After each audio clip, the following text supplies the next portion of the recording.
Voilà, l'une des raisons pour lesquelles beaucoup d'Africains, beaucoup de pays africains stagnent, sont en difficulté, n'avancent pas. C'est parce qu'on se focalise sur des bêtises au lieu de se focaliser sur des choses importantes. Il y a un pays ici de l'Afrique, quelque part, où on avait presque voté, en tout cas en ce moment-là, une grosse somme de quelques millions de dollars pour la construction d'une statue d'un président encore vivant. Vous savez, généralement, on fait ça quand le président n'est plus. Okay, enfin, vous comprenez le contexte. Où, voilà, on met le visage du président. C'est généralement quand il est 6 mètres enfin 6 pieds sous sol. Mais là, on était en train de se battre, cherchant à créer des statues du président coûtant des millions de dollars. Pendant qu'il n'y a pas d'hôpitaux, pendant qu'il y a des enfants qui sont à la maison parce qu'il n'y a pas d'école adéquate, pendant qu'il y a des mamans qui sont en difficulté avec leur grossesse, pendant qu'il y a beaucoup de difficultés d'infrastructure, pendant qu'il n'y a pas assez de nourriture, pas de plantes agricoles, pendant qu'il y a des tas de problèmes dans le pays. Moi, ça me dépasse. Ça me dépasse. Le Parlement kenyan, aujourd'hui, a interdit le costume emblématique Kaunda. Costume emblématique Kaunda, au nom du défunt président zambien, Kenneth Kaunda, de Séléko. Le président du Parlement, Moses Kate... Écoutez ce monsieur. Reaffirmed that indeed, as I ruled before in 2014, Kaunda suits and even for lack of a better term, the Mao Zedong coats, worn without a tie are admissible as part of proper dressing in the House. Consequently, despite clear provisions by Rule 9 of the Speaker's rules, Kaunda suit has somehow been tolerated in the House. Moses Watengula a déclaré que les costumes Kaunda et les vêtements traditionnels africains n'étaient plus autorisés. Les costumes Kaunda et les vêtements traditionnels africains n'étaient plus autorisés. C'est quoi costume Kaunda? Le costume Kaunda, évidemment, ça vient du président Kenneth Kaunda de la Zambie. C'est lui qui portait très souvent ces costumes. Voilà, question de s'échapper un peu, s'évader de la coutume de mettre des costumes à l'européen, tout le bazar. C'était un peu une sorte de identité à l'africaine, pas totalement, mais prise en charge par un président africain qui a popularisé cette histoire et beaucoup d'Africains ont commencé à porter ça. Alors on a commencé à appeler ça costume Kaunda. Et le costume Kaunda a été porté par beaucoup de personnes. Beaucoup de personnes. Il y a même le président du Congo à l'époque, RDC je crois, Kabila, le père, qui portait quelque chose de très similaire. Pas tout à fait égal, mais très similaire. Le président kenyan lui-même met des costumes Kaunda. Maintenant ce monsieur, président du Parlement, apparemment il n'a rien à voir. Enfin, je ne sais pas, hein, franchement. Déclare, ok, plus jamais ne mettez des vêtements traditionnels africains, donc ne mettez pas les habits traditionnels africains, et non plus des vêtements, des costumes Kaunda. Donc c'est une façon de promouvoir la culture européenne. Pour être propre, il faut vous habiller en costume cravate. Ça, c'est être propre. À part ça, il y a autre chose.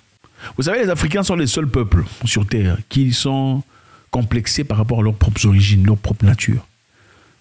Les Chinois ont leur truc là qu'ils mettent là comme ça.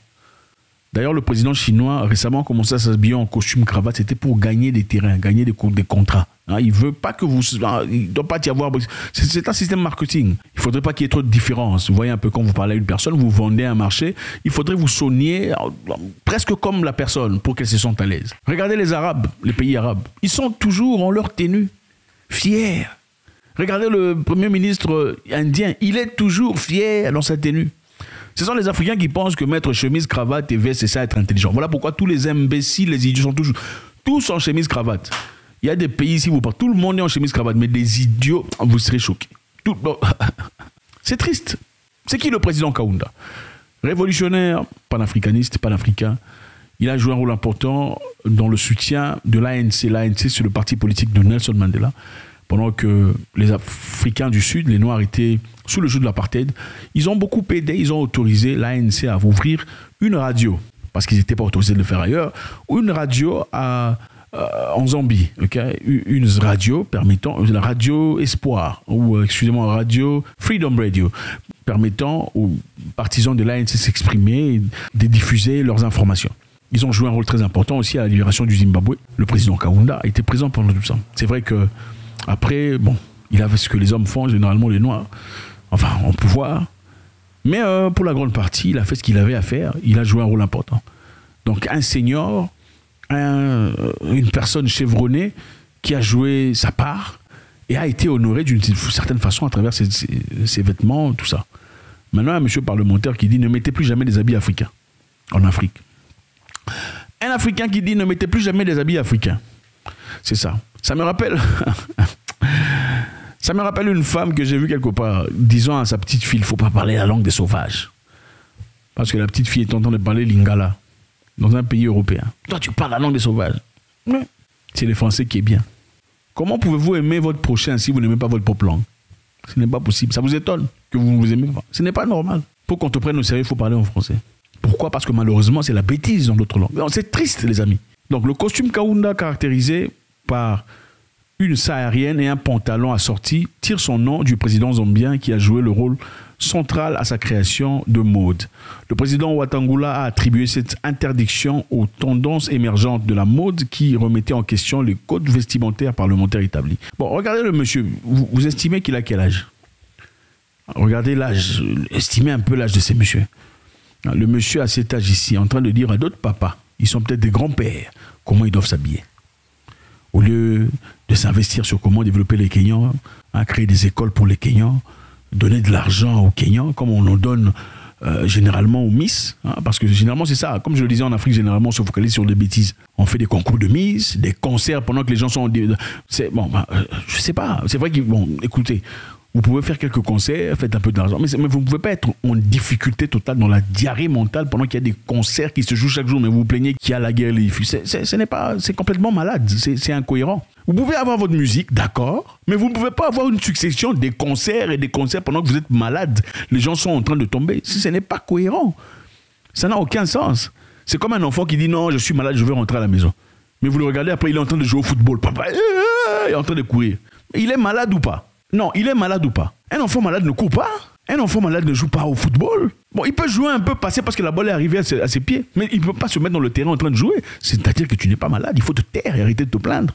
Les Africains se focalisent sur des bêtises. Les dirigeants se focalisent, politiciens, sur des bêtises. C'est incroyable. Comment voulez-vous que les gens s'habillent s'ils ne vont pas s'habiller selon leurs coutumes?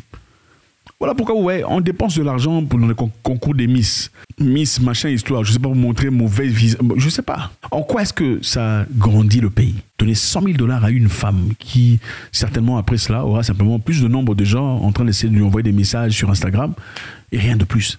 Pendant qu'on pourrait investir le même argent, à équiper de jeunes hommes qui sont ingénieurs, créateurs, génies.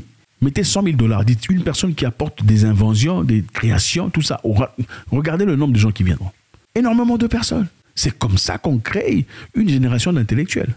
Mettez 100 000 $ en compétition, l'école A contre l'école B contre l'école C, sur l'intelligence, l'histoire, je sais pas, tout ça là, la science. Regardez comment vous allez voir émerger des gens, des réelles personnes. Mais l'argent est inclus dans la bêtise. C'est incroyable. Et on s'attend à ce que les gens soient debout. Ce n'est pas possible. On ne peut pas interdire une tenue vestimentaire africaine en Afrique. C'est de l'aliénation. Il y a des Africains ici d'ailleurs qui, à force de fuir la coutume, parce qu'à leur église, on leur avait dit que la coutume était sorcellerie. Beaucoup de gens ont complètement rejeté leur tenue de tout ça, coutumier. Et aujourd'hui, comme ils veulent appartenir, qu'est-ce qu'ils font? Ils vont maintenant copier les habits des Nigérians pour faire leur mariage. Pourquoi? Parce que vous ne connaissez même pas votre tenue de votre village. Vous n'en avez pas. Tellement vous vous êtes lancé dans cette histoire, une frénésie malade de spiritualité qui n'a aucune direction dans beaucoup de cas. Vous avez complètement rejeté votre identité. Même les gens dans la Bible avaient une identité. Ils avaient leurs habits traditionnels, coutumiers. Oui. Maintenant, vous commencez à copier les Nigérians. C'est honteux. C'est honteux. Au Kenya, il y a quelque temps, d'ailleurs, il y avait un monsieur qui avait porté son écharpe de bleu-blanc. Je pense que c'était en soutien aux Palestiniens, aux gens de Gaza, pendant ce qui se passait. On lui a demandé d'enlever ça. Il faut enlever ça, il faut t'habiller correctement.